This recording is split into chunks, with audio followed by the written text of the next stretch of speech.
আসলে জগন্নাথ ইউনিভার্সিটি আমাদের ভালোবাসার জায়গা, যেহেতু আমরা জবিয়ান, আমাদের অনেক প্রবলেম আছে, অনেক প্রবলেম পেরিয়ে আমরা এসেছি এবং এই যোগসু নিয়েও অনেক সমস্যা ছিল। তো আজ যোগসুটা হলো, দেখা যাক ফলাফল কি আসে। আমরা অনেক আশাবাদী, আমরা তো সাধারণ স্টুডেন্ট, আমরা অনেক আশাবাদী যে যেই নির্বাচিত হবেন জগন্নাথের জন্য কাজ করবেন। আমাদের এই জায়গাটা, আমরা জবিয়ান, আমাদের জগন্নাথের যে হলের প্রবলেম বা বিভিন্ন প্রবলেমগুলোর দিকে তারা নজর রাখবেন, এইটুকুই আশা করি। ভালো লাগার একটা উৎসব, জগন্নাথের উৎসব চলছে এবং এই উৎসবে সামিল হতে পেরে আমি নিজেকে খুব ভাগ্যবতী মনে করছি। কারণ আমি সিনিয়র এখন ক্যাম্পাসের, মানে মাস্টার্সের 2 মাস আছে, তো এখন যে ভোটটা দিতে পারবো বা যোগসু পেয়ে যাব, এটা আসলে ভাবার বাইরে ছিল।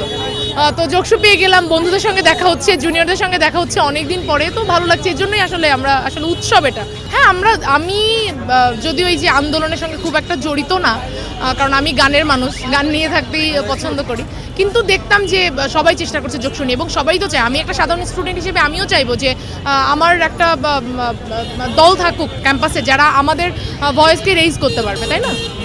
আসলে আপনি যেহেতু গানের মানুষ,